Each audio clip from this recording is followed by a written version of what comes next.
Hello friends, welcome back to my channel Shatabdi screen life. आज मैं आपके साथ बहुत ही सुंदर एक फिलोडेंड्रॉन की वैरायटी के बारे में शेयर करूंगी, जिसका नाम है philodendron ring of fire gold. इसको गोल्डन फिलोडेंड्रॉन भी बोलते हैं। ये एक एक्जोटिक प्लांट है और फॉलिएज प्लांट है, तो इसका केयर थोड़ी सी आपको ध्यान देना होगा। ये इंडोर प्लांट है, तो आज मैं मेरे वीडियो में इसके केयर के बारे में शेयर करूंगी, तो लास्ट तक जुड़े रहिए। Philodendron ring of fire gold, और इसको आप गोल्डन रिंग ऑफ फायर भी बोल सकते हो। ये प्लांट बहुत ही सुंदर है और ये एक्जोटिक प्लांट है। तो इस प्लांट के लिए आपको जो सनलाइट है उस सनलाइट का ध्यान देना बहुत ही ज़रूरी है। इस प्लांट को ब्राइट लाइट एरिया पसंद है, इसलिए जब भी आप इसको प्लेस करोगे अपने घर में ब्राइट लाइट एरिया में प्लेस करना, और थोड़ी सी सुबह की या शाम के टाइम के थोड़ी सी खुली हवाएं मिले, वो उस बात का भी आप ध्यान रखना। क्योंकि इस प्लांट की जो सुंदरता है, ये सुंदरता बरकरार रहते हैं सनलाइट से। डायरेक्ट सनलाइट नहीं, जो ब्राइट लाइट है ब्राइट लाइट से, और थोड़ी सी हवाएं मिले तो सारे प्लांट्स के लिए हेल्दी होते हैं। तो आप इस बात का ध्यान रखना। और जो डायरेक्ट जो सनलाइट है वो सनलाइट इसको नहीं लगाना, क्योंकि इस सनलाइट से इस प्लांट के जो लीव्स है, लीव्स जल जाते हैं, ख़राब हो जाते हैं। और आप जब भी वो आउटडोर में इसको प्लेस करोगे, उस टाइम में आप सेमी शेड एरिया में इसको प्लेस करना। सुबह की हाफ एन आवर की सनलाइट मिले तो कोई दिक्कत नहीं है। पूरे दिन की ब्राइट जो सनलाइट है, डायरेक्ट जो सनलाइट है, वो डायरेक्ट सनलाइट इसको मिले तो वो प्लांट वीक हो जाते हैं और लीव्स थोड़ी सी ख़राब हो जाते हैं। तो इस बात का आप ध्यान रखना। और अब बोलती हूँ वाटरिंग के बारे में। इस प्लांट का वाटरिंग का ध्यान रखना, क्योंकि ये प्लांट जो है वो ड्राई सॉइल पसंद नहीं करते, और जो सॉगी सॉइल है वो सॉइल भी पसंद नहीं करते। ड्राई सॉइल से ये प्लांट की लीव्स का जो ग्लोसीनेस है वो ख़राब हो जाते हैं, और धीरे धीरे ये प्लांट वीक हो जाते हैं। और सॉगी सॉइल है उसमें रखने से तो आपको पता ही है, प्लांट्स के जो रूट रॉट्स हो जाते हैं और प्लांट वैसे ही ख़राब हो जाते हैं। तो जब भी आप इसको वाटरिंग करोगे, सॉइल को चेक करके, फिंगर टिप मेथड का यूज़ करके, इसके बाद इसको आप वाटरिंग करना।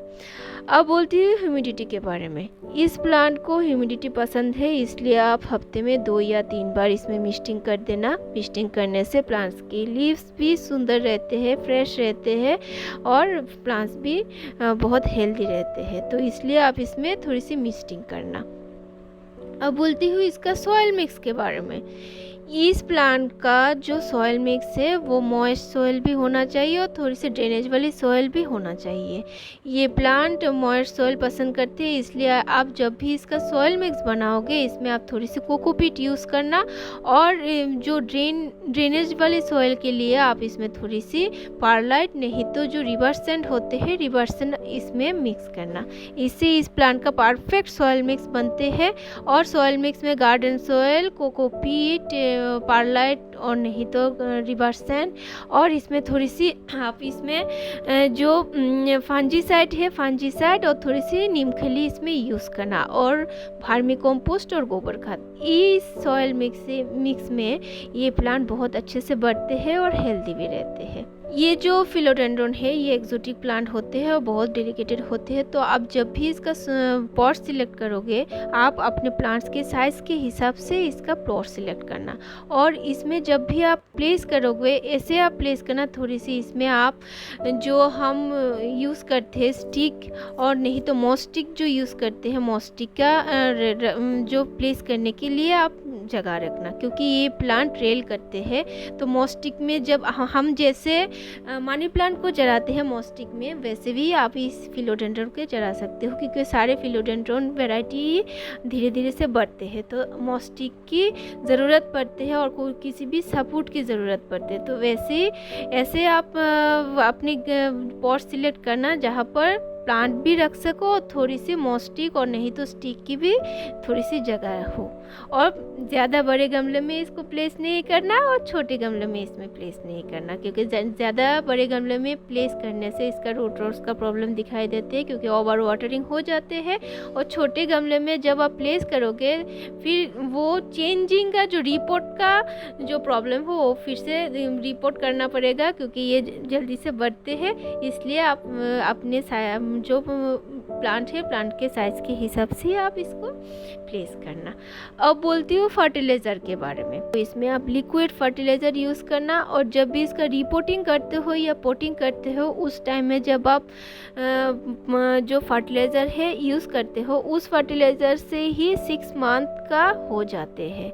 और इसलिए आप इसमें ज़्यादा फर्टिलाइज़र जो गोबर खाद और जो वर्मी कंपोस्ट है उसको आप डायरेक्टली यूज़ नहीं करना। इसका आप लिक्विड फॉर्म करके लिक्विड टी जो है टी बना के इसमें देना। तो इससे ये प्लांट खाना भी अच्छे से मिल जाते हैं और बहुत अच्छे से बढ़ते हैं। और ये एसिडिक सॉइल पसंद करते हैं, इसलिए आप इसमें थोड़ी सी हम जो कॉफ़ी पीते हैं तो कॉफ़ी ग्रेनुअल आप इसमें थोड़ी सी टी बना के इसमें यूज़ कर सकते हो। इसका जो पीएच लेवल है पीएच लेवल भी बरकरार रहते हैं, क्योंकि इस प्लांट के लिए 6 to 6.5 पीएच लेवल का ज़रूरत होते हैं। तो वो इससे एसिडिक सॉइल का जो पीएच लेवल है वो अच्छे से बरकरार रहते हैं। इसके लीव्स बहुत डेलिकेटेड बहुत सुंदर होते हैं, ग्लोसी होते हैं। उस प्लांट के लिए आप NPK 20-20-20 और नहीं तो 19-19-19 आप यूज़ कर सकते हो। इससे इस प्लांट का जो सुंदरता है बहुत अच्छे से बरकरार रहते हैं और अच्छे से बढ़ते हैं। तो ऐसे आप इसका ध्यान रखना फर्टिलाइज़र के लिए। और एक चीज़ है, सारे फिलोडेंड्रोन की वैरायटी थोड़ी सी टॉक्सिक है पेट और बच्चों के लिए। तो आप इस बात का ध्यान रखना, आप जहाँ पर भी प्लेस करोगे आप इसको ऐसी जगह प्लेस करना जाओ बच्चों और जो पैर की हाथ से थोड़ी सी ऊपर हो। महीने में एक बार इसमें फंजीसाइड थोड़ी सी स्प्रे कर देना, और नहीं तो इसमें थोड़ी सी नीम खली भी आप नीम खली तो आप यूज़ करोगे तो बहुत अच्छा है। और नहीं तो इसमें नीम ऑयल का भी आप स्प्रे कर सकते हो, क्योंकि इसमें मिलीबग का अटैक थोड़ी बहुत हो जाते हैं। इसलिए आप थोड़ी सी इसमें नीम ऑयल का स्प्रे और नहीं तो फंजीसाइड थोड़ी सी यूज़ कर सकते हो। वैसे कोई दिक्कत नहीं होते मेरे प्लांट्स में, तो आज तक मैंने मिलीबग का अटैक नहीं देखा है। बट आउटडोर में जब रखते हो थोड़ी सी ध्यान रखना, तो आप इसमें फंजीसाइड और नहीं तो थोड़ी सी नीम ऑयल का स्प्रे कर देना। ये प्लांट बहुत सारी वैरायटी में आते हैं, वेरिकेटेड में भी आते हैं। बहुत सुंदर है, लीव्स का तो शेप बहुत ही सुंदर है और इसका प्रोपोगेशन भी बहुत सिंपल है। आप इसका कटिंग लेके, वैसे सारे फिलोडेंड्रोन का ही प्रोपोगेशन बहुत ही सिंपल है। आप तो इसमें वाटर में भी प्रोपोगेट कर सकते हो, डायरेक्ट सॉइल में भी आप प्लेस करो तो इसका रूटिंग बहुत अच्छे से जल्दी से बढ़ जाते हैं। आप थोड़ी सी जब आप डायरेक्ट सॉइल में इसको प्लेस करोगे तब थोड़ी सी इसको रूटिंग हार्मोन में थोड़ी सी डीप करके आप प्लेस करना, और नहीं तो घर में जो हनी और नहीं तो सिनेमन पाउडर है इसमें डीप करके भी आप लगा सकते हो। आप देखोगे दो हफ्तों में ही इसका जो रूट्स है थोड़ी सी डेवलप होना शुरू हो जाएगा। और आप इसको वाटर में भी रख के वाटर प्रोपोगेशन करके भी आप डिज़ाइन कर सकते हो, बहुत अच्छे से बढ़ते हैं, रूटिंग हो जाते हैं। तो कैसा लगा ये वीडियो बताना ज़रूर, और अच्छा लगे तो लाइक कमेंट और सब्सक्राइब कर देना। Thank you, bye, take care, happy gardening.